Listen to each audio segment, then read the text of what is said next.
Hi friends, welcome to Sai Fashions. ನಮ್ಮ Sai fashions ಬಂದು ಬ್ಯಾಂಗ್ಳೂರಲ್ಲಿ ಕತ್ರಗುಪ್ಪೆನಲ್ಲಿ ಲೊಕೇಟ್ ಆಗಿದೆ.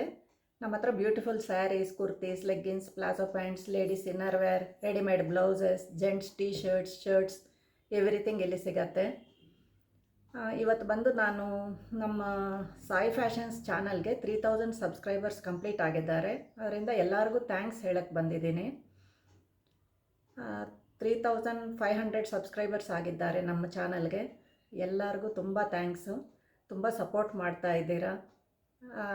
ಸುಮಾರು ಕಮೆಂಟ್ಸು ಹಾಕ್ತಾ ಇದ್ದೀರಾ. ಡ್ರೆಸ್ಸಸ್ ಎಲ್ಲ ಚೆನ್ನಾಗಿದೆ ಅಂತ, ಸ್ಯಾರೀಸು ಚೆನ್ನಾಗಿದೆ, ಡ್ರೆಸ್ಸಸ್ ಚೆನ್ನಾಗಿದೆ ಅಂತ ಎಲ್ಲರೂ ಕಮೆಂಟ್ಸ್ ಹಾಕ್ತಾ ಇದ್ದೀರಾ. ಎಲ್ಲರಿಗೂ ತುಂಬ ಥ್ಯಾಂಕ್ಸ್ ಹೇಳ್ತೀನಿ. ನಾನು ಆ್ಯಕ್ಚುಲಿ ಯೂಟ್ಯೂಬ್ ಚಾನಲ್ ಯಾಕೆ ಸ್ಟಾರ್ಟ್ ಮಾಡಿದೆ ಅಂತ ಸುಮಾರು ಜನ ಕೇಳಿದರು. ಮೇಡಮ್, ಯೂಟ್ಯೂಬ್ ಚಾನಲ್ ಯಾಕೆ ಸ್ಟಾರ್ಟ್ ಮಾಡಿದ್ರಾ? ಸುಮ್ಮನೆ ಆರಾಮಾಗಿ ಮನೆಯಲ್ಲಿ ತಿನ್ಕೊಂಡು ಕೂತ್ಕೊಂಡು ಆರಾಮಾಗಿರ್ಬೋದಿತ್ತಲ್ವ, ಯಾಕೆ ಸ್ಟಾರ್ಟ್ ಮಾಡಿದ್ರ ಅಂತ ಸುಮಾರು ಜನ ಕೇಳಿದರು. ನಮ್ಮ ಫ್ರೆಂಡ್ಸ್ ಎಲ್ಲನೂ ಮೆಸೇಜ್ ಮಾಡಿದರು. ಅದಕ್ಕೆ ರಿಪ್ಲೈ ಕೊಡೋಣ ಅಂತ ಬಂದಿದ್ದೀನಿ ನಾನು. ಆ್ಯಕ್ಚುಲಿ ಬೇರೆ ಯೂಟ್ಯೂಬರ್ಸ್ಗೆಲ್ಲ 1 lakh 2 lakhs ಆ ಥರ ಎಲ್ಲ ಸಬ್ಸ್ಕ್ರೈಬರ್ಸ್ ಇದ್ದಾರೆ. ಬಟ್ ಒಂದೊಂದು ಸಬ್ಸ್ಕ್ರೈಬರ್ನ ಕಲೆಕ್ಟ್ ಮಾಡೋದು ಎಷ್ಟು ಕಷ್ಟ ಅಂತ ಎವ್ರಿ ನ್ಯೂ ಯೂಟ್ಯೂಬರ್ಗೆ ಗೊತ್ತು. ಇದು ಪ್ರಾಬ್ಲಮ್. ಸುಮಾರು ಜನ ಚಾನಲ್ ಸ್ಟಾರ್ಟ್ ಮಾಡಿದ್ದಾರೆ. 60 ಜನ, 100 ಜನ, 200 ಸಬ್ಸ್ಕ್ರೈಬರ್ಸ್ ಈ ಥರ ಆದಮೇಲೆ ಚಾನಲ್ ಡಿಸ್ಕಂಟಿನ್ಯೂ ಮಾಡಿರೋರು ಇದ್ದಾರೆ. ಸುಮಾರು ಆ ಥರ ಅವರೂ ಕಮೆಂಟ್ ಮಾಡಿದರು. ಮೇಡಮ್, ನಿಮಗೆ ಸ್ಟಾರ್ಟ್ ಮಾಡಿದ್ದು ಜಾನ್ವರಿನಲ್ಲಿ, ಇವಾಗ ಜೂನು, 6 ಮಂತ್ಸಲ್ಲಿ 3000 ಸಬ್ಸ್ಕ್ರೈಬರ್ಸು. ಪರವಾಗಿಲ್ಲ, ಏನು ಮಾಡಿದ್ರ, ಹೇಗೆ ಸಬ್ಸ್ಕ್ರೈಬರ್ಸ್ ಬಂದರು, ಈ ಥರ ಎಲ್ಲ ಸುಮಾರು ಜನ ಮೆಸೆಂಜರಲ್ಲಿ ಕಮೆಂಟ್ಸ್ ಹಾಕಿದ್ದಾರೆ. ಎಲ್ಲರಿಗೂ ರಿಪ್ಲೈ ಕೊಡ್ತಾ ಇದ್ದೀನಿ ನಾನು ಇವತ್ತು. ನಾನು actually first YouTube channel start ಮಾಡಬೇಕು ಅಂತ ಅಂದ್ಕೊಂಡಿಲ್ಲ. ಅದು ಏನಂದರೆ, ಆ್ಯಕ್ಚುಲಿ ನನಗೆ 89ನಲ್ಲಿ ಡಿಗ್ರಿ ಫಿನಿಷ್ ಮಾಡಿದೆ ನಾನು. 1989ನಲ್ಲಿ 90ನಲ್ಲಿ ಮದುವೆ ಆಯಿತು. ನಾನು ನಮ್ಮ ಫುಲ್ಲು ಫ್ಯಾಮ್ಲಿನಲ್ಲಿನೇ ನಾನು ಒಬ್ಬಳೇ ಆವಾಗ ಡಿಗ್ರಿ ಕಂಪ್ಲೀಟ್ ಮಾಡಿದ್ದು. ತಿರುಪತಿ ಪದ್ಮಾವತಿ ಕಾಲೇಜಲ್ಲಿ ನಾನು ಓದಿದ್ದು. ಆವಾಗ ತುಂಬ ಖುಷಿ ಇತ್ತು. ಡಿಗ್ರಿ ಫಿನಿಷ್ ಮಾಡಿದ್ದೀನಲ್ಲ, ಜಾಬಿಗೆ ಸೇರೋಣ, ಹಂಗಿರಬೇಕು ಹಿಂಗಿರಬೇಕು, ತುಂಬ ಕನಸುಗಳಿತ್ತು ಜಾಬ್ಗೆ ಹೋಗಬೇಕು ಅಂತ. ಬಟ್ 6 ಮಂತ್ಸ್ ಗ್ಯಾಪ್ ಇತ್ತು ಅಷ್ಟೇ. ನಾನು ಡಿಗ್ರಿ ಮುಗಿಸಿದ ಮೇಲೆ ಆವಾಗ ನನ್ನ ಹುಡುಗಿ ನೋಡೋಕ್ಕೆ ಬಂದರು. ಅವರು ಬ್ಯಾಂಗ್ಳೂರಿಂದ ಬಂದಿದ್ದು, ಸೋಮಶೇಖರ್ ಅಂತ. ಅವರು ಆ್ಯಕ್ಚುಲಿ ಕೆನರಾ ಬ್ಯಾಂಕಲ್ಲಿ ವರ್ಕ್ ಮಾಡ್ತಾಯಿದ್ರು. ಅವರು ಬಂದು ನನ್ನ ನೋಡಿದ ಮೇಲೆ ಫಸ್ಟು ಹಾಕಿದ ಕಂಡೀಷನ್ನೇ, ನನಗೆ ಕೆಲ್ಸಕ್ಕೆ ಹೋಗೋ ಹುಡುಗಿ ಬೇಕಿಲ್ಲ, ನಮ್ಮ ತಾಯಿ ತಂದೆ ಇಬ್ಬರು ಏಜ್ಡು, ಹಾಗಾಗಿಬಿಟ್ಟು ನಮ್ಮ ತಾಯಿ ತಂದೆನ ನೋಡ್ಕೋಬೇಕು ಅಂಥ ಹುಡುಗಿ ಬೇಕು. ನೀವು ಕೆಲ್ಸಕ್ಕೆ ಹೋಗಲ್ಲ ಅಂದರೆ ಮಾತ್ರ ನಾನು ಮದುವೆ ಮಾಡ್ಕೊಳ್ತೀನಿ ಅಂತ ಫಸ್ಟ್ ಕಂಡೀಷನ್ ಹಾಕಿದರು. ಏನು ಮಾಡೋದು? ಆವಾಗ ನಮ್ಮ ಮನೆಯವರೆಲ್ಲ ಹೇಳಿದರು, ಅಯ್ಯೋ ಕೆನರಾ ಬ್ಯಾಂಕು ಮದುವೆ ಮಾಡಿಸ್ಬಿಡೋಣ, ಕೆನರಾ ಬ್ಯಾಂಕ್ ಇನ್ನೇನು ಒಳ್ಳೆ ಹುಡುಗ, ಒಳ್ಳೆ ಫ್ಯಾಮಿಲಿ, ಏನಿಲ್ಲ, ಕೆನರಾ ಬ್ಯಾಂಕು ಮದುವೆ ಮಾಡಿಬಿಡೋಣ ಅಂತ ಎಲ್ಲ ಹೇಳಿದರು. ಸರಿ ಆಯಿತು, ಸರಿ ಮದುವೆನೂ ಆಯಿತು, ಮದುವೆನೂ ಮಾಡಿಕೊಂಡೆ. ಆಮೇಲೆ ಅಂದ್ಕೊಳ್ತಾ ಇದ್ದೆ ನಾನು, ಸ್ವಲ್ಪ ದಿನ ಆದಮೇಲೆ, ಇಯರ್ಸ್ ಆದಮೇಲೆ ಸ್ವಲ್ಪ ಚೇಂಜ್ ಆಗ್ತಾರೆ, ಜಾಬಿಗೆ ಸೇರ್ಬೋದು ಅಂತ ಎಲ್ಲ ಎಕ್ಸ್ಪೆಕ್ಟೇಷನ್ಸ್ ಇತ್ತು. ಬಟ್ ಆಮೇಲೆ ಹಂಗೇ ನಮ್ಮ ಅತ್ತೆಯವರು ಕಾಯಿಲೆ ಇದ್ದರು, ನಮ್ಮ ಮಾವ ಅವ್ರ ಕಾಯಿಲೆ ಇದ್ದರು. ಆಮೇಲೆ 2 ಮಕ್ಕಳು, ಅವ್ರನ್ನ ಸ್ಕೂಲಿಗೆ ಕರ್ಕೊಂಡು ಹೋಗೋದು ಬರೋದು, ಇದರಲ್ಲಿನೇ ಲೈಫ್ ಕಳೆದೋಯ್ತು. ಆಮೇಲೆ ಇವಾಗ ರೀಸೆಂಟಾಗಿ ಅದು ಆ ಫೀಲಿಂಗ್ ಹಂಗೆ ಇತ್ತು ನನ್ನ ಒಳಗಡೆ. ಅದು ಇನ್ನರ್ ಫೀಲಿಂಗ್ ಚಿಕ್ಕ ವಯಸ್ಸಿಂದ ಬಂದಿದ್ದು, ಅದು ಎಲ್ಲೂ ಹೋಗಿಲ್ಲ. ಏನೂ ಮಾಡಿಲ್ವಲ್ಲ, ಬರೀ ಹೌಸ್ ವೈಫ್ ಆಗಿ ಅಡುಗೆ ಮಾಡಿಕೊಂಡು ತಿನ್ಕೊಂಡು ಇದೇ ಲೈಫ್ ಆಯಿತು, ಏನು 1 ರೂಪಾಯಿ ಸಂಪಾದನೆ ಮಾಡೋಕ್ಕೆ ಯೋಗ್ಯತೆ ಇಲ್ವಾ ನನಗೆ, ಇದೇ ಲೈಫ್ ಆಗೋಯ್ತು ಅಂತ ಒಂದು ಇನ್ನರ್ ಫೀಲಿಂಗ್ ಇತ್ತು ನನಗೆ. ಬಟ್ ಈ ವಯಸ್ಸಲ್ಲಿ ನಾನು ಹೋದರೂ ಯಾರೂ ಜಾಬ್ ಅಂತೂ ಕೊಡಲ್ಲ, ಏಜ್ ಬಾರ್ ಆಗಿದೆ ಅಂತಾರೆ. ಸರಿ, ಏನು ಮಾಡೋದು ಅಂತ ಯೋಚನೆ ಮಾಡ್ತಾಯಿದ್ದೆ. ಆಮೇಲೆ ಮಕ್ಕಳ ಜೊತೆಗೂ ನಾನು ಡಿಸ್ಕಸ್ ಮಾಡಿದೆ, ಈ ಥರ ನಾನು ಥಿಂಕ್ ಮಾಡ್ತಾಯಿದ್ದೀನಿ, ಏನೋ ಒಂದು ಮಾಡಬೇಕಂತ. ಬರೀ ಹೌಸ್ ವೈಫ್ ಆಗಿ ನನಗೆ ಲೈಫ್ ಬೋರ್ ಆಗ್ತಾಯಿದೆ, ನಾನು ಏನೋ ಒಂದು ಸ್ವಲ್ಪ ಮಾಡಬೇಕು, ದುಡ್ಡು ಸಂಪಾದನೆ ಮಾಡೋದು ಇದು ನಾನು ಕಲಿಬೇಕು. ಎಷ್ಟು ದಿನ ಅಂತ 10 ರೂಪಾಯಿ ಕೊಡು, 20 ರೂಪಾಯಿ ಕೊಡು ಅಂತ ಎಲ್ಲರ ಹತ್ರ ದುಡ್ಡು ಕಿತ್ಕೊಂಡು ತಿನ್ನೋದು, ಇದು ನನಗೆ ಬೋರ್ ಆಗ್ತಾಯಿದೆ ಅಂತ. ಸರಿ, ಹೆಲ್ಪ್ ಮಾಡ್ತೀವಿ, ನಿಂಗೆ ಏನು ಮಾಡಬೇಕೋ ಮಾಡು, ಇರೋದು ಒಂದು ಲೈಫು, ನಿಂಗೆ ಏನೇನು ಆಸೆಗಳಿದೆಯೋ ಅದೆಲ್ಲ ಮಾಡಮ್ಮ ಅಂತ ತುಂಬ ಸಪೋರ್ಟ್ ಮಾಡಿದರು ಮಕ್ಕಳು. ಮನೆಯವರು ಹೇಳಿದರು, ಆಯಿತು ನಿನ್ನಿಷ್ಟ, ಏನು ಮಾಡಬೇಕಂದ್ರೆ ಅದು ಮಾಡು ಅಂತ. ಆವಾಗ ಅನ್ನಿಸ್ತು, ನಾನು ಕ್ಯಾಶುವಲಾಗಿ ಯೂಟ್ಯೂಬ್ ನೋಡ್ತಾ ಇರ್ತೀನಿ, ಸುಮಾರು ಸ್ಯಾರೀಸ್ದು ಅದು ಇದು ಇದೆಲ್ಲ ನೋಡ್ತಾಯಿದ್ದೆ. ಆವಾಗ ಅನ್ನಿಸ್ತು, ನಾನು ಯಾಕೆ ಯೂಟ್ಯೂಬ್ ಚಾನಲ್ ಸ್ಟಾರ್ಟ್ ಮಾಡಬಾರ್ದು. ಸುಮಾರು ಜನ ಅವ್ರಿಗೆ ಮಾತಾಡೋಕ್ಕೂ ಬರಲ್ಲ, ಏನಿಲ್ಲ ಅಂಥವರೆಲ್ಲ ಚಾನಲ್ ಇಟ್ಕೊಂಡು ಸ್ಯಾರೀಸ್ ಸೇಲ್ ಮಾಡೋದು, ಕುರ್ತಿ ಸೇಲ್ ಮಾಡೋದು ಇದೆಲ್ಲ ಮಾಡ್ತಾಯಿದ್ದಾರೆ. ನಾನು ಯಾಕೆ ಸ್ಟಾರ್ಟ್ ಮಾಡಬಾರ್ದು ಅನ್ನಿಸ್ತು ನನಗೆ. ಸರಿ, ಮಕ್ಳ ಹತ್ರನೂ ಡಿಸ್ಕಸ್ ಮಾಡಿದೆ. ಆಯ್ತಮ್ಮ, ನಿನ್ನಿಷ್ಟ, ನಿಂಗೆ ಏನು ಮಾಡಬೇಕಂದ್ರೆ ಅದು ಮಾಡು, ಸಹಾಯ ಮಾಡ್ತೀವಿ ಅಂದರು. ನಮ್ಮ ದೊಡ್ಡ ಹುಡುಗ ಬಂದು ಸಿನಿಮಾಟೋಗ್ರಾಫರು. ಅವನು ಹೇಳಿದ, ಆಯ್ತಮ್ಮ, ನಾನು ಚಾನಲ್ ಎಲ್ಲ ರೆಡಿ ಮಾಡಿ ಕೊಡ್ತೀನಿ, ಮಾಡು, ನಿನ್ನಿಷ್ಟ ಅಂದರು.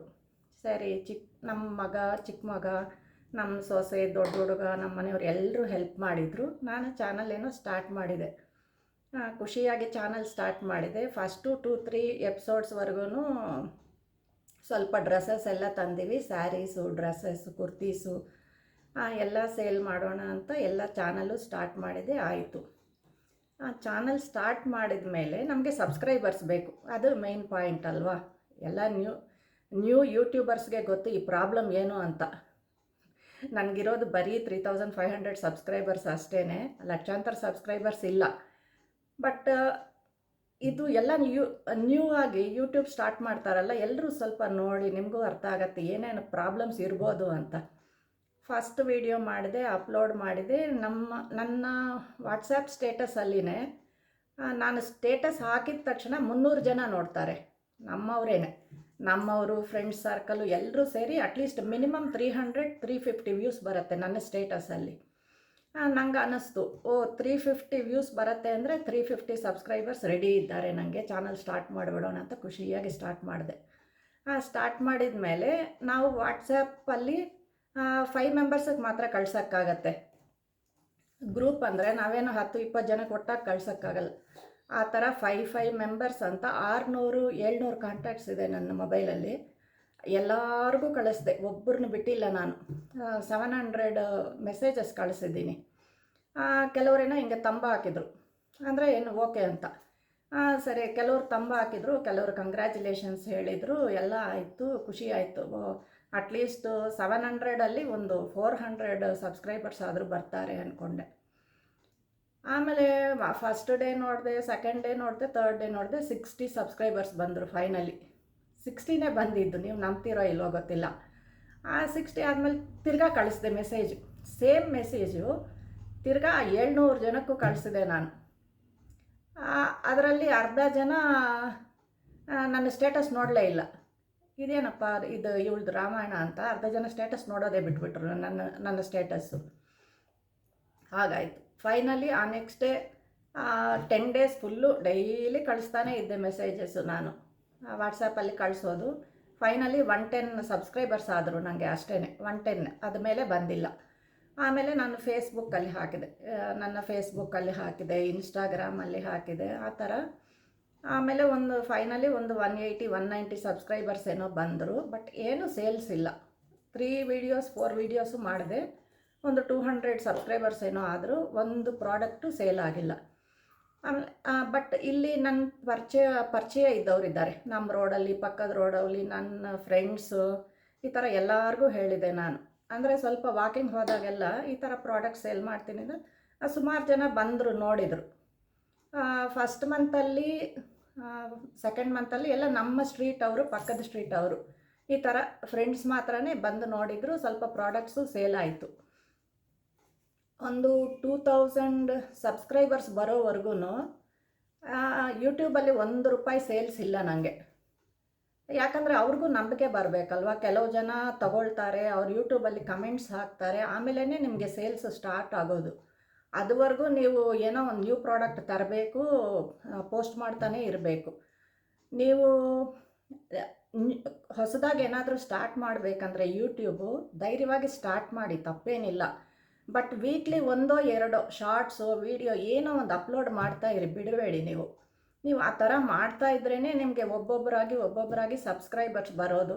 ನೀವು ಡಿಸಪಾಯಿಂಟ್ ಆಗಿಬಿಟ್ಟು, ಅಯ್ಯೋ ನನ್ನ ಹತ್ರ ಯಾರೂ ಪ್ರಾಡಕ್ಟ್ ತೊಗೊಂಡಿಲ್ಲ, ನಾನು ಯೂಟ್ಯೂಬ್ ಮಾಡಿದ್ದೆ ವೇಸ್ಟು, ಸಬ್ಸ್ಕ್ರೈಬರ್ಸ್ ಇಲ್ಲ ಅಂತ ನೀವು ಸ್ಟಾಪ್ ಮಾಡಿದರೆ ಅಲ್ಲಿಗೆ ಸ್ಟಾಪ್ ಆಗತ್ತೆ. ಬಟ್ ನೀವು ಧೈರ್ಯ ತೊಗೊಂಡು ಏನೋ ಒಂದು ಪ್ರಾಡಕ್ಟು, ಒಂದು ಸ್ಯಾರಿನ, ಒಂದು ಕುರ್ತಿನ, ಒಂದು ಜ್ಯುವೆಲ್ರಿ, ಆ್ಯಂಟಿಕ್ ಜ್ಯುವೆಲ್ರಿ ಏನು ನೀವು ಸ್ಟಾರ್ಟ್ ಮಾಡ್ತೀರೋ ಅದು ನೀವು ಶಾರ್ಟ್ಸ್ ಒಂದು ಹಾಕ್ತಾಯಿರಿ. ವೀಕ್ಲಿ 2 ಶಾರ್ಟ್ಸ್ ಹಾಕಿ, ಆಮೇಲೆ ಒಂದು ವೀಡಿಯೋ ಮಾಡಿ. ಬಟ್ ಏನೋ ಒಂದು ಅಪ್ಲೋಡ್ ಮಾಡ್ತಾ ಇರಿ, ಬಿಡಕ್ಕಂತೂ ಹೋಗಬೇಡಿ ನೀವು ಆ ಥರ ಹಾಕ್ತಾ ಇದ್ದರೆ ಒಬ್ಬೊಬ್ಬರಾಗಿ ನಿಮಗೆ ಸಬ್ಸ್ಕ್ರೈಬರ್ಸ್ ಅಂತೂ ಖಂಡಿತ ಬಂದೇ ಬರ್ತಾರೆ. ಬಟ್ ನಿಮ್ಮ ಪ್ರಾಡಕ್ಟು ಅದೇ ಥರ ಸ್ವಲ್ಪ ವೆರೈಟಿ ಆಗಿರಬೇಕು. ಇವಾಗ ನಿಮ್ಮ ಸ್ಟ್ರೀಟಲ್ಲೇ ಏನೋ ಒಂದು ಶಾಪು ಅದು ಇದು ಆ ಥರ ಪ್ರಾಡಕ್ಟ್ಸ್ ನೀವು ತರಕ್ಕೆ ಹೋಗಬೇಡಿ. ಸ್ವಲ್ಪ ಪೆಕ್ಯುಲಿಯರ್ ವೆರೈಟೀಸ್ನ ತೊಗೊಂಡು ಬನ್ನಿ. ನೀವು ಸೇಲ್ ಮಾಡೋಕ್ಕೆ ಸ್ಟಾರ್ಟ್ ಮಾಡಿ, ಆವಾಗ ಸಬ್ಸ್ಕ್ರೈಬರ್ಸು ಬರ್ತಾರೆ. ನೀವು ಅಕ್ಕಪಕ್ಕ ಮನೆಯವ್ರು ಯಾರ್ಯಾರು ನೋಡ್ತಿರೋ ಎಲ್ಲರಿಗೂ ಹೇಳ್ತಾಯಿರಿ, ಈ ಥರ ನಾನು ಯೂಟ್ಯೂಬ್ ಸ್ಟಾರ್ಟ್ ಮಾಡಿದ್ದೀನಿ ಅಂತ. ಅವ್ರ ಫೋನ್ ನಂಬರ್ ಇಸ್ಕೊಳ್ಳೋದು, ನಮ್ಮದು ಲಿಂಕ್ ಕಳಿಸೋದು, ಈ ಥರ ನಾನು ಮಾಡ್ತಾಯಿದ್ದೆ. ಸುಮಾರು ಜನ ಹಂಗೆ ಅವ್ರ ಫ್ರೆಂಡ್ಸಿಗೆ ಕಳಿಸೋದು, ಅವ್ರ ಫ್ರೆಂಡ್ಸಿಗೆ ಕಳಿಸೋದು, ಈ ಥರ ಕಳಿಸಿದ್ರು. ಈ ಥರ ಆದಮೇಲೆ 3000 ಸಬ್ಸ್ಕ್ರೈಬರ್ಸ್ ಆದರು. ಬಟ್ ನನಗೆ 2000 ಸಬ್ಸ್ಕ್ರೈಬರ್ಸ್ ಆದಮೇಲೆ ಯೂಟ್ಯೂಬಲ್ಲಿ ಒಬ್ಬೊಬ್ಬರಾಗಿ ಸ್ವಲ್ಪ ಸೇಲ್ಸ್ ಸ್ಟಾರ್ಟ್ ಆಯಿತು. ಇವಾಗಲೂ ಪರವಾಗಿಲ್ಲ, ಮಂತ್ಲಿ ಒಂದು 5000 ರುಪೀಸ್ ಪ್ರಾಫಿಟ್ ಬರುತ್ತೆ ನನಗೆ, ಸಾಕು. ಅದು ದೊಡ್ಡ ಅಮೌಂಟ್, 5000 ಏನು ಚಿಕ್ಕ ಅಮೌಂಟ್ ಅಂತೂ ಅಲ್ಲ. ಯಾಕಂದರೆ ನಾವು ಇಷ್ಟು ದಿನ ಹೌಸ್ ವೈಫಾಗಿ ಮನೆಯಲ್ಲಿ ಕೂತ್ಕೊಂಡಿದ್ದಕ್ಕೆ 5000 ರುಪೀಸ್ ಮಂತ್ಲಿ ದುಡಿತೀವಿ ಅಂದರೆ ಅದು ತುಂಬ ಗ್ರೇಟ್ ಅಲ್ವಾ. ನಾನು ತುಂಬ ಗ್ರೇಟಾಗಿ ಫೀಲ್ ಮಾಡ್ತಾಯಿದ್ದೀನಿ. ಇವಾಗ ತುಂಬ ಹ್ಯಾಪಿ ಇದೆ ನನಗೆ. ಯಾರೋ ಒಬ್ಬರು ಫ್ರೆಂಡ್ಸ್ ಬರ್ತಾರೆ, ಡ್ರೆಸ್ಸಸ್ ನೋಡಬೇಕಂತಾರೆ, ಸ್ವಲ್ಪ ಇಂಟ್ರ್ಯಾಕ್ಷನ್ ಇದೆ, ಮೈಂಡ್ ಸ್ವಲ್ಪ ಚೇಂಜ್ ಆಗುತ್ತೆ. ಯಾವಾಗಲೂ ನೋಡು, ಅಡುಗೆ ಮಾಡು, ಪಾತ್ರೆ ತೊಳಿ, ಇದಕ್ಕಿಂತ ಇದು ಸ್ವಲ್ಪ ಚೇಂಜ್ ಇದೆ ಲೈಫ್. ನಮಗೂ ಸ್ವಲ್ಪ ಹ್ಯಾಪಿ ಕೊಡುತ್ತೆ. ನಾವು ಸ್ವಲ್ಪ ಇದು ದುಡಿತಾ ಇದ್ದೀವಿ ಅಂತ ಹ್ಯಾಪಿ ಕೊಡುತ್ತೆ. ಆಮೇಲೆ ನನಗೆ ಯೂಟ್ಯೂಬಲ್ಲಿ ಪ್ರಾಬ್ಲಮ್ಸ್ ಏನು ಸ್ಟಾರ್ಟ್ ಆಯ್ತಂದರೆ, ಫಸ್ಟು 2-3 ವೀಡಿಯೋಸು ನಮ್ಮ ದೊಡ್ಡ ಹುಡುಗನೇ, ಅವನು ಸಿನಿಮಾಟೋಗ್ರಾಫರ್ ಹೇಳಿದ್ದೀನಲ್ವ, ಅವನೇ ಮಾಡಿಕೊಟ್ಟ. 2-3 ವೀಡಿಯೋಸ್ ಎಲ್ಲ ಮಾಡಿದ್ವಿ, ಅಪ್ಲೋಡ್ ಮಾಡಿದ್ದು, ಎಡಿಟಿಂಗ್ಸ್ ಮಾಡಿದ್ದು ಎಲ್ಲ ಅವನೇ. ಎಲ್ಲ ಅವನೇ ಮಾಡ್ತಾಯಿದ್ದ. ನಂಗೆ ಖುಷಿ ಇವನು ಮಾಡ್ತಾ ಇದ್ದಾನಲ್ಲಪ್ಪ ಅಂತ ನಾನು ಸುಮ್ಮನೆ ಇದ್ದೆ. ಆಮೇಲೆ ಅವನಿಗೆ ಯಾವುದೋ ಪ್ರಾಜೆಕ್ಟ್ಸ್ ಬರೋಕ್ಕೆ ಶುರುವಾಯಿತು, ವೀಡಿಯೋಸ್ ಮಾಡೋಕ್ಕಾಗ್ತಾಯಿಲ್ಲ.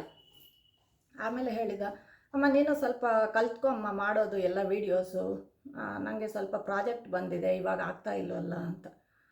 ಅಯ್ಯೋ ಇದೇನಪ್ಪ ಇದು ಅಂತ ತಿರ್ಗಾ ನಾನು ಮೊದಲು ಮಕ್ಕಳ ಜೊತೆ ಗೇಮ್ಸ್ ಎಲ್ಲ ಆಡ್ತಾಯಿದ್ದೆ, ವಿಡಿಯೋ ಗೇಮ್ಸ್ ಅದು ಇದು ಆಡ್ತಾಯಿದ್ದೆ ಅಷ್ಟೇ. ಅಷ್ಟು ಕಂಪ್ಯೂಟರ್ ನಾಲೆಡ್ಜ್ ಅದು ನನಗಿಲ್ಲ. ಆಮೇಲೆ ಸರಿ ಅವನೇ ಯಾವುದೋ ಆ್ಯಪ್ಸ್ ಹೇಳಿದ, ಅದಕ್ಕೆ ಫಸ್ಟು ತಮ್ನೇಲ್ ರೆಡಿ ಮಾಡ್ಕೋಬೇಕು. ತಮ್ನೇಲ್ ಅಂದರೆ ಹೆಡ್ಡಿಂಗ್, ಅದು ರೆಡಿ ಮಾಡಬೇಕಂದ್ರೆ ಯಾವುದೋ ಆ್ಯಪ್ಸ್ ಹೇಳಿದ. ಇನ್ಶಾಟ್ ಒಂದು, ಕ್ಯಾನ್ವಾ, 2 ಆ್ಯಪ್ಸ್ ಹೇಳ್ಕೊಟ್ಟ. ಈ 2 ಆ್ಯಪ್ಸು ಬರುತ್ತೆ, ಇದರಲ್ಲಿ ಸ್ವಲ್ಪ ಹುಡುಕ್ತಾ ಇರು, ನಿಮಗೆ ಗೊತ್ತಾಗತ್ತೆ ಅಂತ ಹೇಳಿದ. ಸರಿ ಫಸ್ಟು ತಮ್ನೇಲ್ ಮಾಡೋದು ಕಲ್ತ್ಕೊಂಡೆ. ಸ್ವಲ್ಪ ಅಷ್ಟು ಪರ್ಫೆಕ್ಟಾಗಿ ಬರಲ್ಲ, ಏನೋ ಒಂದು ಮಾಡ್ತೀನಿ. ತಮ್ನೇಲ್ ಮಾಡೋದಂತೂ ಕಲಿತೆ. ಆಮೇಲೆ ವೀಡಿಯೋ ಮಾಡಬೇಕು. ವೀಡಿಯೋ ಏನು ಮಾಡೋದಂದರೆ, ಮೊಬೈಲಲ್ಲಿನೇ ನೀನು ಶೂಟ್ ಮಾಡು, ಪರವಾಗಿಲ್ಲ ಚೆನ್ನಾಗೇ ಬರುತ್ತೆ ಅಂತ ಮೊಬೈಲಲ್ಲಿ ಹೇಳ್ಕೊಟ್ಟ. ಸರಿ ಇವಾಗ ಮೊಬೈಲ್ ಇಟ್ಕೊಂಡು ಆಮೇಲೆ ಒಂದು ಲೈಟ್ ಗಿಫ್ಟ್ ಕೊಟ್ಟ ನನಗೆ. ಯೂಟ್ಯೂಬ್ ಮಾಡಬೇಕಂದ್ರೆ ನಿಂಗೆ ಫಸ್ಟ್ ಲೈಟಿಂಗ್ ಇರಬೇಕು, ಲೈಟಿಂಗ್ ಇಲ್ಲ ಅಂದರೆ ನೀನು ಚೆನ್ನಾಗಿ ಕಾಣಲ್ಲ ಅಂತ ಒಂದು ಲೈಟ್ ಗಿಫ್ಟ್ ಕೊಟ್ಟ. ಈ ಥರ ನಮ್ಮ ಮಕ್ಕಳು ಒಂದು ಲೈಟ್ ಗಿಫ್ಟ್ ಕೊಟ್ಟರು. ಚಾನಲ್ ಇದು ಮಾಡೋದು ಹೇಗೆ ಅಂತ ಎಲ್ಲ ಹೇಳಿಕೊಟ್ರು. ಅವರಿಂದಾನೇ ನಾನು ಇಷ್ಟು ಮಟ್ಟಿಗೆ ಯೂಟ್ಯೂಬ್ ಮಾಡ್ತಾಯಿದ್ದೀನಿ. ಇಲ್ಲಾಂದರೆ ನನಗೇನು ಬರಲ್ಲ, ಇದು ಯೂಟ್ಯೂಬ್ ಬಗ್ಗೆ ನಂಗೆ ಅಷ್ಟು ನಾಲೆಡ್ಜ್ ಇಲ್ಲ. ಇವಾಗ ವೀಡಿಯೋಸ್ ಎಲ್ಲ ನಾನು ಮೊಬೈಲಲ್ಲೇ ಮಾಡ್ತಾಯಿದ್ದೀನಿ, ಮೊಬೈಲಲ್ಲಿನೇ ಯೂಟ್ಯೂಬಲ್ಲಿ ಅಪ್ಲೋಡ್ ಮಾಡ್ತಾಯಿದ್ದೀನಿ. ಇವಾಗ ಸೇಲ್ಸು ಸ್ವಲ್ಪ ಪರವಾಗಿಲ್ಲ, ಹೇಳಿದ್ದೀನಲ್ವ, ಮಂತ್ಲಿ 5000 ಪ್ರಾಫಿಟ್ ಬರುತ್ತೆ. ಸೇಲ್ಸ್ ಎಲ್ಲ ಹೋಗಿ 5000 ಪ್ರಾಫಿಟ್ ಕೈಗೆ ಸಿಗತ್ತೆ. ಆ 5000 ನಾನು ತುಂಬ ಅನಿಮಲ್ ಲವರ್. ಸರಿ ಅದು ನಮ್ಮ ಕೆನಲ್ಗೋ, ನಮ್ಮ ನಾಯಿಗಳ, ಇವಾಗ ಕೆಲವು ನಾಯಿಗಳ ಆಕ್ಸಿಡೆಂಟ್ ಆಗುತ್ತೆ, ಅದನ್ನು ಹಾಸ್ಪಿಟ್ಲ್ ಎತ್ಕೊಂಡು ಹೋಗೋ, ಇಲ್ಲ ಪ್ರಾಣಿಗಳ ಇದಕ್ಕೆ ಸ್ಪೆಂಡ್ ಮಾಡ್ತಾಯಿದ್ದೀನಿ. ಇವಾಗ ತುಂಬ ಹ್ಯಾಪಿ ಇದ್ದೀನಿ ಹೇಳಬೇಕಂದ್ರೆ. ಸ್ವಲ್ಪ ಏನೋ ಒಂದು ಸ್ವಲ್ಪ ದುಡ್ಡು ಬರ್ತಾ ಇದೆ ಅಲ್ವಾ ಕೈಗೆ, ನನಗೂ ಖುಷಿ ಇದೆ. ಇವಾಗ ಇಷ್ಟು ವರ್ಷ ಲೈಫ್ ಒಂದು ಥರ ಇದೆ, ಇವಾಗ ಸ್ವಲ್ಪ ಲೈಫು ಚೇಂಜ್ ಅನ್ನಿಸ್ತಾ ಇದೆ, ಹ್ಯಾಪಿ ಇದೆ ಇವಾಗ. ಅದಕ್ಕೆ ಎಲ್ಲ ನ್ಯೂ ಯೂಟ್ಯೂಬರ್ಸ್ಗೆ ಹೇಳ್ತೀನಿ, ನೀವು ಡಿಸಪಾಯಿಂಟ್ ಆಗಬೇಡಿ. 1 ಮಂತ್ ಆಗಿದೆ, 50 ಸಬ್ಸ್ಕ್ರೈಬರ್ಸ್ ಇದೆ, 60 ಇದೆ ಅಂತ ನೀವು ಚಾನಲ್ ಬಿಡೋಕ್ಕಂತೂ ಹೋಗಬೇಡಿ. ನೀವು ಟ್ರೈ ಮಾಡ್ತಾಯಿರಿ, ಏನೋ ಒಂದು ವೀಡಿಯೋ ಅಪ್ಲೋಡ್ ಮಾಡ್ತಾಯಿರಿ, ಅದು ಸಕ್ಸಸ್ ಆಗೇ ಆಗತ್ತೆ. ಇವಾಗ ನಂದು ಚಾನಲ್ ಸ್ಟಾರ್ಟಾಗಿ 6 ಮಂತ್ಸ್ ಆಯಿತು. 6 ಮಂತ್ಸ್ಗೆ ನನಗೆ 3500 ಸಬ್ಸ್ಕ್ರೈಬರ್ಸ್ ಬಂದಿದ್ದಾರೆ. ಏನೋ ಒಂದು ಸ್ವಲ್ಪ ಮಟ್ಟಿಗೆ ಸೇಲ್ಸು ನಡೀತಾ ಇದೆ. ಹಾಗಾಗಿ ಯಾರಾದರೂ ಹೌಸ್ ವೈಫ್ಸೂ ಅಯ್ಯೋ ನಾವು ಏನೋ ಮಾಡಬೇಕಪ್ಪ ಒಂದು ಅಂತ ಅಂದ್ಕೊಳ್ತಾ ಇದ್ದರೆ, ನಮ್ಮಲ್ಲಿ ಏನೋ ಒಂದು ಇದು ಇರುತ್ತೆ, ಪೆಕ್ಯುಲಿಯರ್ ನಾಲೆಡ್ಜ್ ಏನೋ ಒಂದು ಇರುತ್ತೆ ನಿಮಗೆ. ಒಂದು ಪೇಪರ್ ಕ್ರಾಫ್ಟಿಂಗ್ ಮಾಡೋದು, ಇಲ್ಲ ಏನೋ ಒಂದು ಇದ್ದೇ ಇರುತ್ತೆ ನಿಮ್ಮ ಹತ್ರ ನಾಲೆಡ್ಜು. ಅದನ್ನೇ ಇದು ಮಾಡಿಕೊಂಡು ನೀವು ಚಾನಲ್ ಸ್ಟಾರ್ಟ್ ಮಾಡಿ. ಇಲ್ಲ ಒಂದು ಅಡುಗೆ ಮಾಡೋದು, ಅಡುಗೆ ಚೆನ್ನಾಗಿ ಮಾಡ್ತೀರಾ ಅಂತ ಅಡುಗೆ ಮಾಡೋದು ಚಾನಲ್ ಇಟ್ಕೊಳ್ಳಿ. ಏನೋ ಒಂದು ಸ್ಟಾರ್ಟ್ ಮಾಡಿ, ಖುಷಿ ಇರುತ್ತೆ ನಮಗೂ. ನಮ್ಮ ಎಲ್ಲ ಸಬ್ಸ್ಕ್ರೈಬರ್ಸ್ಗೂ ಥ್ಯಾಂಕ್ಸ್ ಹೇಳ್ತಾ ಇದ್ದೀನಿ. ನಾಳೆ ವಿಡಿಯೋನಲ್ಲಿ ಬ್ಯೂಟಿಫುಲ್ ಡ್ರೆಸ್ಸಸ್ ಜೊತೆ ತಿರ್ಗಾ ಬರ್ತಾ ಇದ್ದೀನಿ. Okay, thank you friends.